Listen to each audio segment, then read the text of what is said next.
Well, welcome. Thank you for watching this video. My name is Carole Freeman, certified nutritionist. I'm here today to introduce you to Sharon Dudley, another awesome lady who's been through my program and experienced transformation of keto, as well as now she's so inspired that she wants to come out and help a bunch of other people as well. So welcome, Sharon. Thanks, Carole. Will you just share a little, snippet, a sneak peek of who you are? Oh, sure. I'm Sharon Dudley, and I'm 52 years old, and I live in a northwest suburb of Chicago, near a lake, which is my new life, and after years in the city itself. So just kind of wanting the vibe of a lake life. So. Oh, there's a show on like HGTV or something like that, like Lake House Hunters or something. Ooh, I'll have to look at that. I think I've watched it on flights.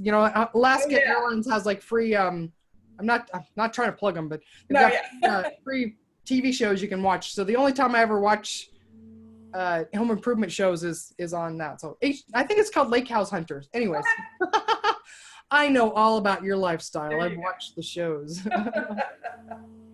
Okay, well, so let's share your story. So, long before keto, what was your life? What kind of struggles did you experience with weight and health? Oh, sure. I'm the oldest of three children, and my mother really was a slim teenager and young adult, but after three kids, she battled weight most of her adult life. And I'm an athlete. Was a three-sport athlete in high school and a varsity athlete at Miami University, played field hockey there. And, but then I got a desk job after college and just started battling up and down, was able to somewhat manage it. It kind of came and went, but never got too out of hand. But I did Weight Watchers and some other things. And then I forget, I think it was in the 90s, my brother and I found, or maybe it was the early 2000s, my brother and I found a book called Eat, Stop, Eat.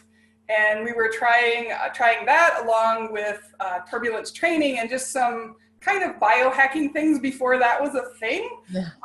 But it was a way to shorten your workouts and eat better and do all these things and kind of go against, I moved to Chicago and my roommate and I started doing aerobics 3 times a week. And eating step aerobics, I bet, right?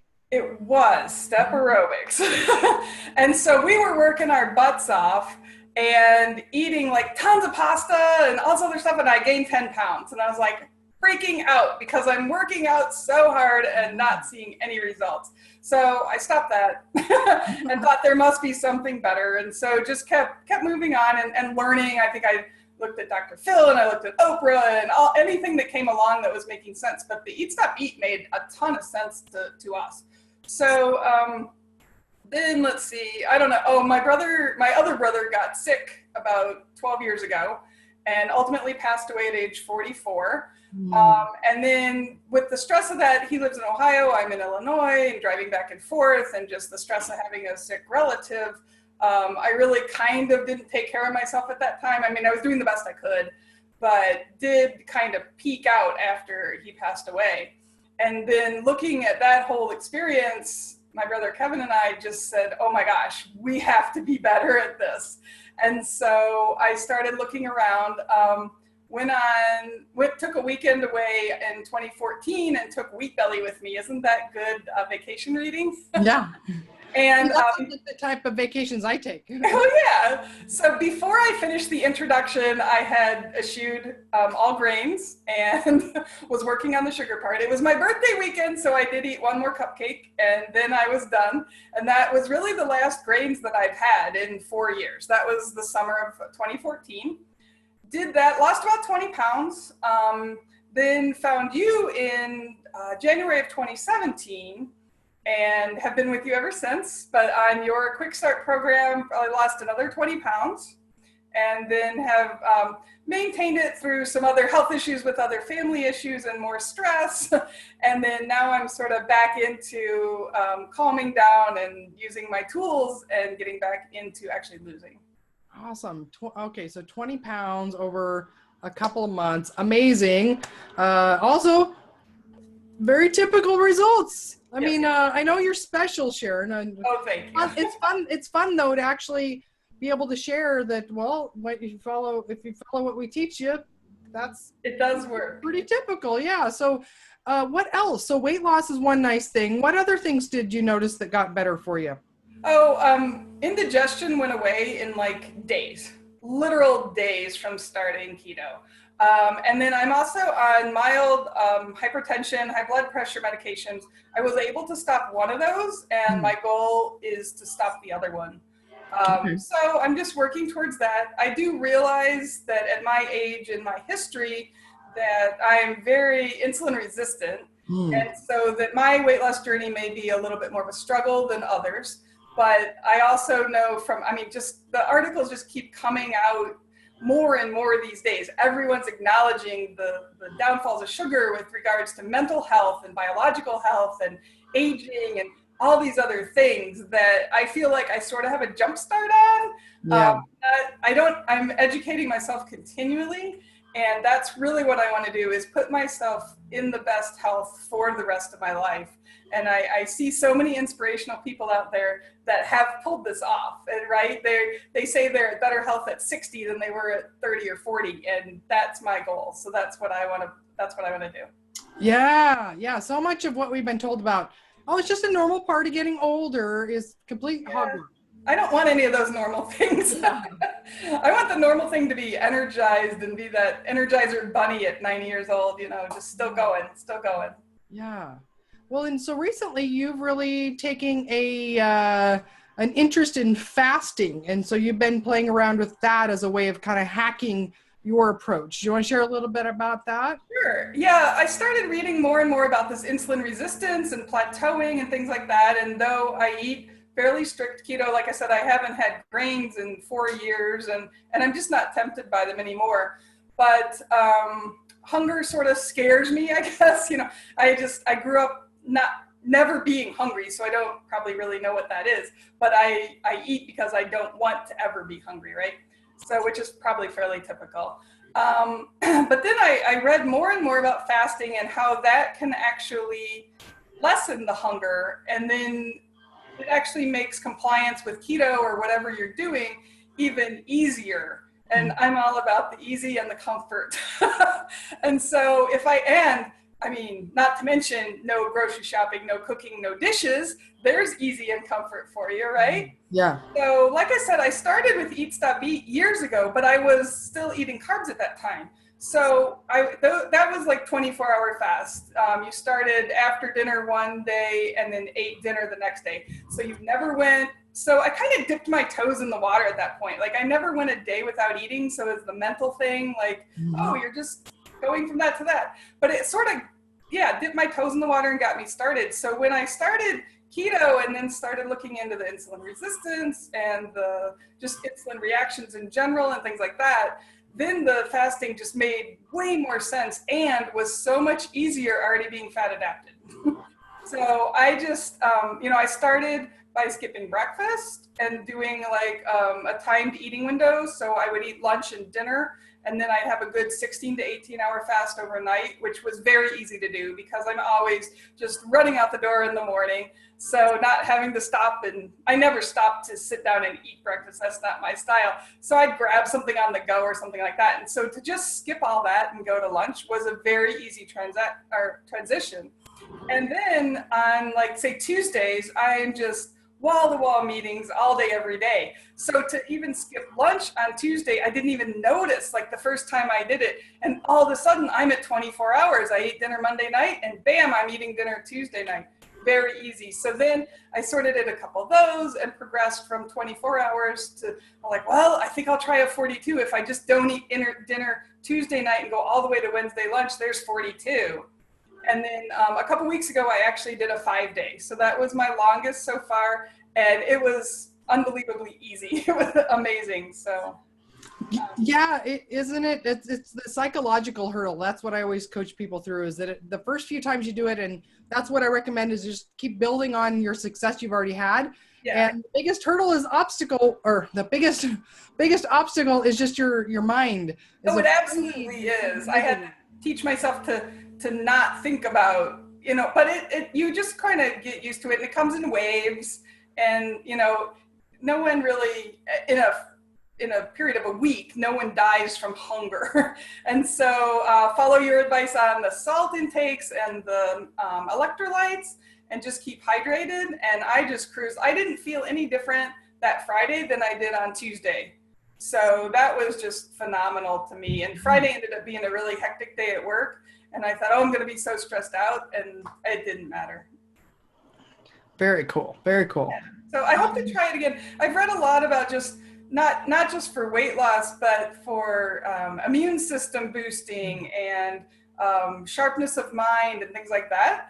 And so I'm really interested in all of the aspects that I can get health-wise from fasting, with sort of weight loss or insulin resistance sort of being kind of a bonus. Yeah. Nice. Well, so thinking back to when you went through my program, what would you say were some of your keys to success? Oh, I definitely think I actually stayed in phase 1 a lot longer, probably actually the whole 9 weeks I was in phase 1. So I had been doing recipes and trying to, incorporate a little bit of treats with some coconut flour, almond flour, and some alternate sweeteners and things like that. But I think my key to success with you was really, you took it back to basics. And I loved your 5-minute in the kitchen thing, like get in, get out. And so I just looked through the food lists, and I went to the store and I got things that I could just literally get in, get out. Like you said, microwave a hamburger patty, or so buy frozen, and just nothing that took very long, and just minimize the time I was thinking about food and eating, and just made it more kind of nutritional and just for living, and not for eating's sake. Like, I didn't really make it a ceremony. I just kept it simple. Yeah, so you really found that the rules that I give you to follow, they delivered on the promise of these all work. It's not just because I'm trying to be mean and take away fun things from you. They're all very carefully crafted for multiple ways to help you get the success that you want. Yeah, exactly. I mean, I stopped looking at recipes and any blogs and things like that were going to show food pictures, so I wasn't getting the visual on that, and I wasn't reading magazines or cookbooks or anything like that. So just kind of stepping away and just simplifying everything and following your rules. Did you notice a difference then? Because you were doing keto on your own before. I was low carb. I wasn't, and grain free. But probably the year leading up to joining you, I had probably started to add in a few more things. Like every now and then, I'd have sushi with rice or something like that I really didn't maybe realize even what the ingredients were, and it just sort of was creeping back in. And so, yeah, by going full blown with your program and actually having rules to follow, totally reset that so that it didn't ever get out of control. Did you notice a big difference in cravings then? I did. They totally went away. Another one of my promises. Like you said they would. Well, and this is a fun, I realized I've been saying it wrong. Like, oh, your cravings go away.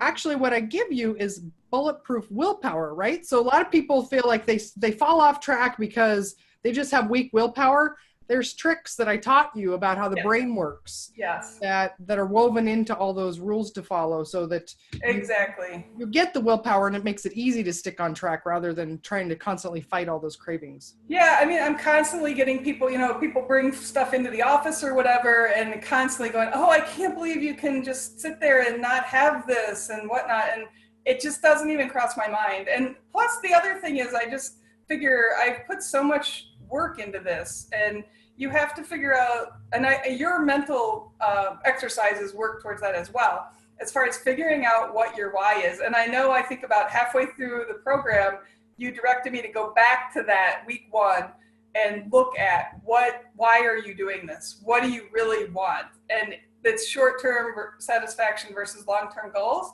And I really think that, if I could, I'd plaster that on every wall, because it's that important that you have to stick with what you really want. And that thing on the counter is not what you really want. Yeah. Oh, that's so great. Yeah, I'm able to just not even notice what's there, which is, a year ago, no way, you wouldn't have told me that. So. Yeah, yeah. Oh, that's really cool. Thanks for sharing that, because I know that a lot of people come into this the same thing, like, yeah, I don't know, I don't believe you, that's not going to work, and It well, does. You it's do all it there right. for a reason. Yeah.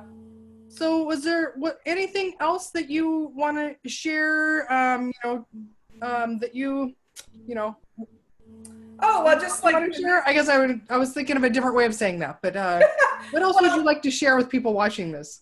yeah, I mean, just the reason why I want to be a peer coach, and it's just because I truly believe in this way of life, that it's the healthy way.